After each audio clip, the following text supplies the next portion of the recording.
Hello, ladies. Welcome. This is Ines O'Donovan from the Jeunessima Magazine, and I have been attending another event, a biohacking event this time over the weekend.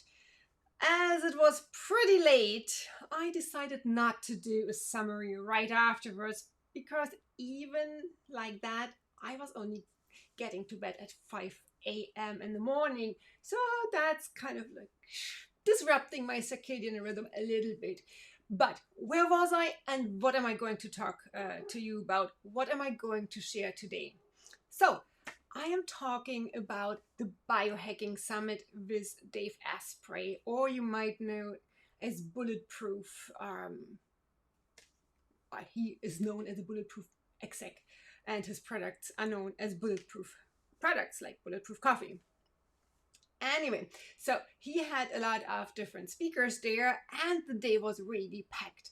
But I want to share with you my top three from that day. And that was on one side, how to think like a monk, or in other words, how to find peace in a crazy world. And I'm going to share with you some of the tips that former monk Jay Shetty shared with us. Then I am going to talk a little bit about peptides. Peptides for immunity, for zombie cells or against zombie cells, and for extending your health span. And last but not least, I do want to talk about becoming invincible with the Wim Hof method, the breathing specifically. And I do that last because if you follow that, you might be so relaxed that you might not be able to listen to anything else I'm going to say. So I keep that for last. Anyway, so let's start. So, how to think like a monk, or how to find peace in a crazy world. You might have heard of former monk Jay Shetty. He used to live as a monk, and after 2 or 3 years of training, he was told by an older monk that he might have a bigger impact on people and on people's lives if he goes back into the normal life and shares what he has learned. And a few years later, he is making a huge impact. And you might have heard about him, you might have heard about his book, How to Think Like a Monk. So, when he was trained as a monk, he said basically their life was designed by sight, scent, like smell, and sound. So, the three S's. And I want to share a little bit about all of them because you can design your days in a very similar way so that you enjoy your life more, you are healthier, you're not as stressed, and you can perform better and age slower. Anyway, so let's start with sight. So, one of the things he said is like the things that are most important are the things that you see when you wake up and just before you go to sleep. So just think about your own bedroom. What is the first thing that you see? Is it a cluttered world? Is it a room where you just say, hey, I just need that for sleep. I don't really care how it looks like. This will have an impact on the rest of the day. And that is like just starting with that is a very good start. Then afterwards, you might think about other places where you are throughout the day. Like, what about your office? What about your living room? What about your bathroom? What about other areas where you're every day? And he didn't mention that, but I think it's also important. What are you watching every day? Social media, TV? How good is it for you? Or how bad? Is it inspiring you or is it pulling you down? Is it making you fearful? So think about sight. The second S is about scent or smells.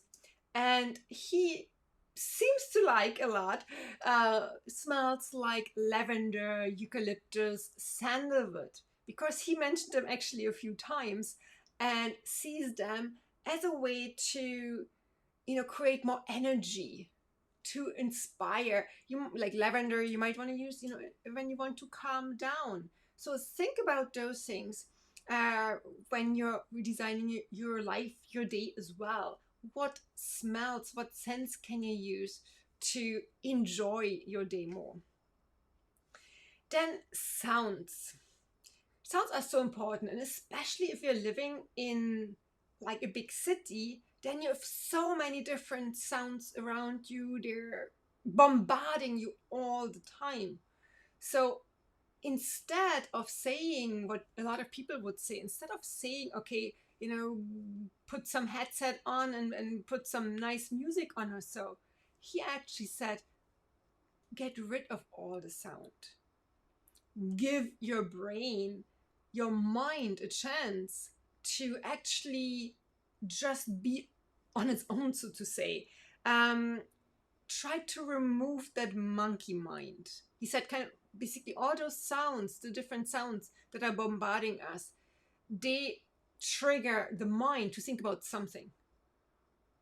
And if you can already cut that off, you have a lot of stuff going on in your mind anyway. So if you can already cut that off for a good part of the day, or especially when you do meditation, then this is very helpful for you and you will stress less.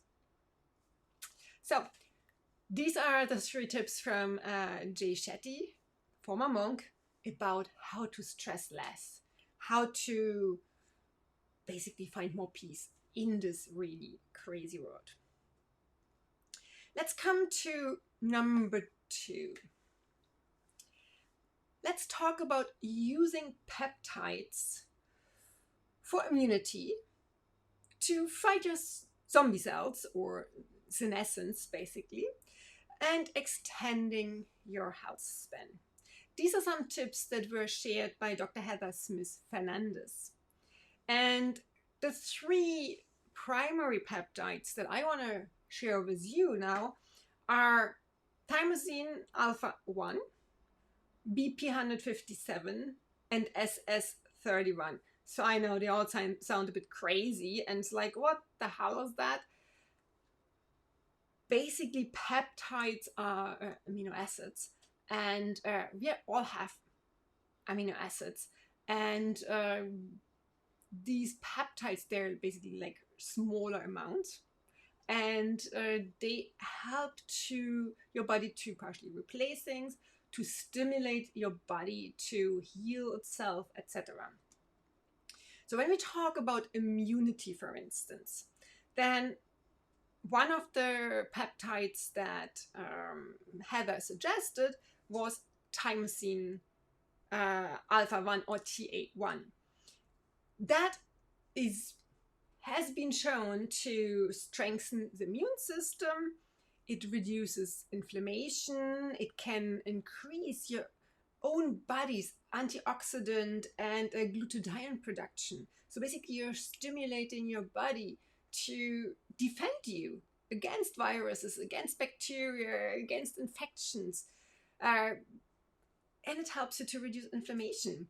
And there was some research actually where in mice that were using the TA1 actually lengthened the life of those mice by 28%. There is no evidence that this is happening or would be happening in humans as well, but there is a chance that this could happen. Probably not to the same extent, but if you're reducing inflammation, strengthening your immune system, etc., you are likely to suffer from some of those famous age-related diseases, and maybe therefore just live a little bit longer. So the way it's applied is by injection, subcutaneous injection. So for people who are used to doing insulin injections, it's probably not a big deal.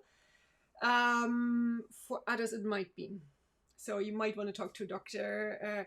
In any case, like with peptides, I strongly recommend to speak with a doctor, because there are a lot of peptides by now. And a lot of them can help you in many different ways. To find the one that is right for you, speak with your doctor and see if you can get those peptides that are right for you. And if they prescribe it, they can inject it, or a nurse can inject it. So the next one I want to talk about that also relates to a certain extent to immunity is BP 157. Biohackers know that one for like tendon healing, for maybe also for gastrointestinal problems. So it can help there. But it also seems to help with inflammation.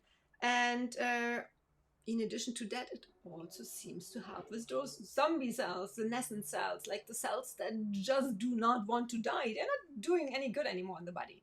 They're causing a lot of havoc. They're releasing those toxins.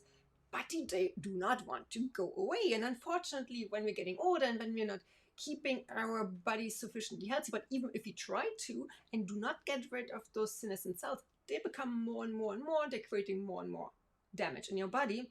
So having things that actually help you to get rid of senescent cells, to reduce senescence, is a good thing. And BP 157 seems to do that. It is mostly given as an injection, but there are also oral, like things that you take like as a pill, basically, formulations. The question always with basically any of the peptides really is how good is efficacy. So it's you absorb much less because a lot of those peptides get destroyed in your digestive tract. So injections tend to be much more powerful, much more helpful, but yeah, they're not as pleasant. Then let's, like as a last one here from about those peptides, let's talk about something that helps again with senescence, and at the same time might also be extending your health span. And just to clarify, some people, they're getting confused about, okay, what is health span, what is lifespan? So, and in the aging world, aging research world, and also in biohacking by now, biofinesse as we call it, we're talking a lot about health span, because it's not always about living longer. It is primarily about living healthier for longer. So, you know, when you imagine kind of the whole life, basically, what we see now is, let's say, you know, like you're born, mostly great health, and then you live through your life, and then kind of your health goes down, down, down, down, down, and really the last decade, 2 decades, it depends on your lifestyle, people tend to feel like hell, and they need a lot of care. I was just going to say they need a lot of help from the healthcare system, but as I believe it's a sick care system most of the time, because they're not looking at improving your health in the first place, but actually fighting symptoms of diseases. So it's more a sick care system. But I'm getting off topic. So basically, what you want is improving, increasing that health span for as long as possible, so that once at some stage when you do die, ideally you haven't suffered. You have enjoyed your life in full health with loads of joy and happiness, and have done whatever you wanted until really the last moment, right? And maybe live a little bit longer. If you enjoy living, then why not? So, to come back to the peptide that helps with senescence and that helps to extend lifespan, or health span, I was going to say actually, SS31. And that seems to reduce mitochondrial damage. And like basically the mitochondria are those that create basically the energy in your body. They do create some oxidative damage, and the more mitochondrial damage you have, the more damage you seem to have with like senescent cells. So the senescence seems to increase. So that means that if you can reduce the mitochondrial damage, at the same time you're also likely to reduce senescence in your body. And with that, a lot of problems. And also, SS31 does seem to have a very strong antioxidant capacity. The same as with BP157, it tends to be as an injection, subcutaneous injection. The company who produces that peptide also seems to have been working on developing oral and eye formulations, so to put it in your eye. It is not, the latest data I found was from 2017. So I'm not sure where exactly they are, if oral and the eye formulations are actually available on the market. I have no idea. You can ask your doctor, try to figure out if this might be something that is good for you. So let's talk about number 3. Get ready for relaxing and enjoying this. So, how to become invincible with the Wim Hof breathing method. You might have heard about Wim Hof before. He is known as the Iceman, the guy who is walking in his shorts into the Himalayas and coming back alive and doesn't get ill.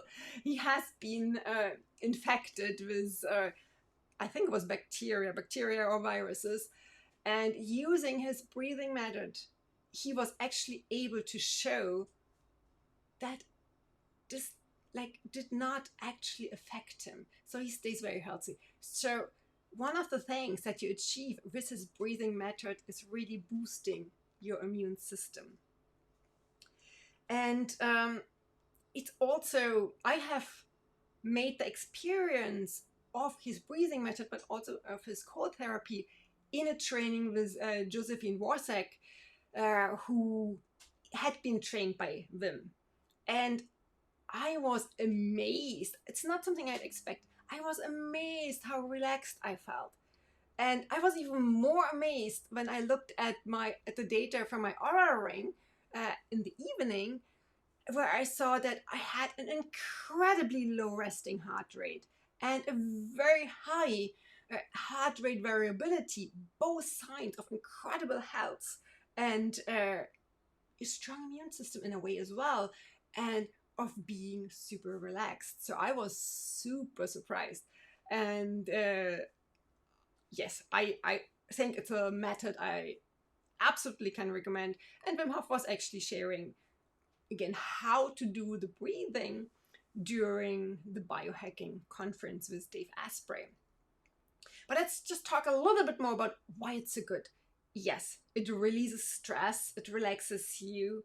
It also helps you to sleep better, which in a way is not surprising, because if you can actually let go and relax, then you're more likely to sleep better. It also helps you to focus better, to be more creative. It helps you with recovery. And it can be from exercise, but it can also be if you actually got ill, if you had an infection, for instance.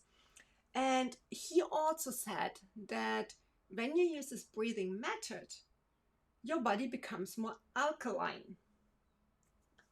You can use that as an advantage. Okay, so how are we doing that? How can you do that? First, some precautions, because I want you to be safe. And it's one of the first things Wim says each time as well. So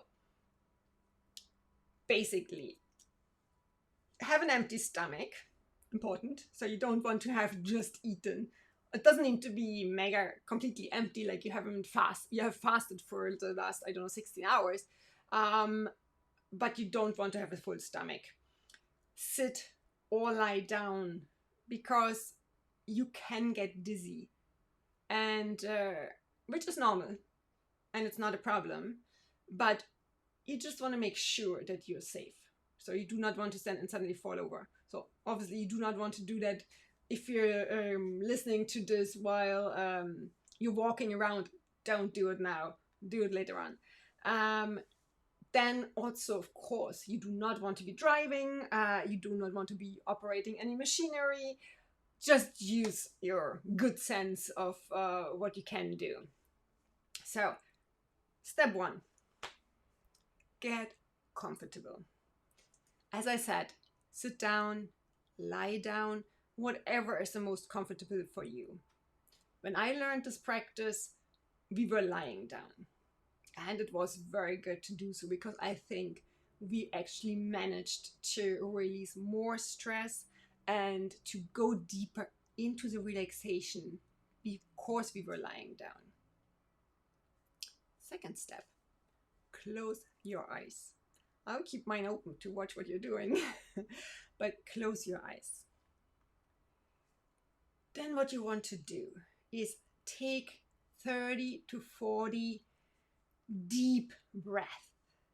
And you can breathe in through your mouth, through your nose. It doesn't matter. All that matters is when you breathe in, try to basically breathe into your belly, work it up. And then when you finally release the breath, release it via your mouth and just peacefully, don't force it. So belly to chest breathing, and keep it relatively short. So let's do a little bit of breathing here. Not sure we will do the 30, but I just want to give you a little bit of an idea of how it is. So, not sure you can see me, my breathing. Let's try.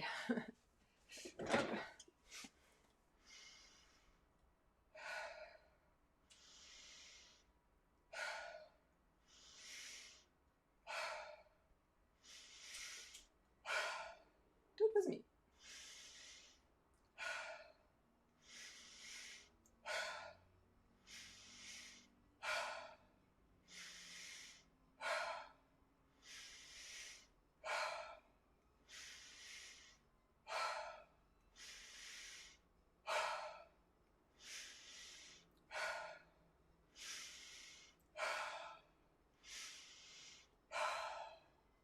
Keep breathing.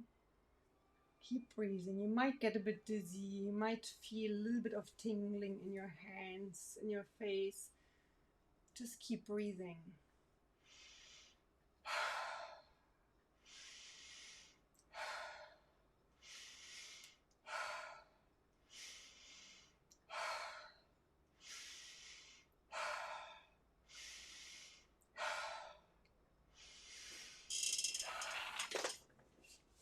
Once you've taken the last breath, breathe in very deeply.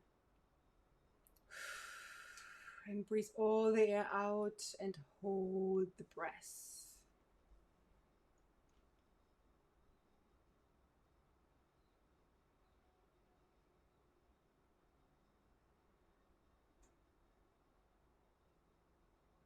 Hold your breath.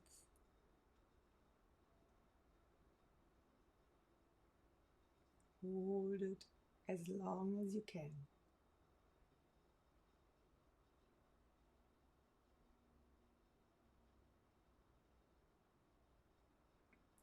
Hold it until you feel a real urge to breathe in again. Then take a very deep breath. Bring it up all the way to your head. Keep it for 15 seconds.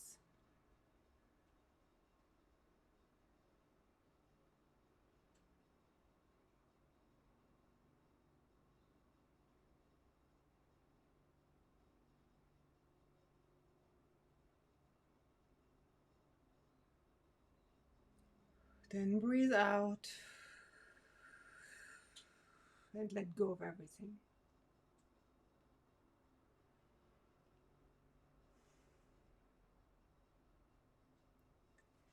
Repeat this 3 or 4 rounds, and you might be feeling already quite a bit of relaxation. If you do that 3 or 4 rounds, you feel totally zen. So, wishing you a very peaceful, very healthy, and very happy day. And live longer, live happier, live healthier. Bye.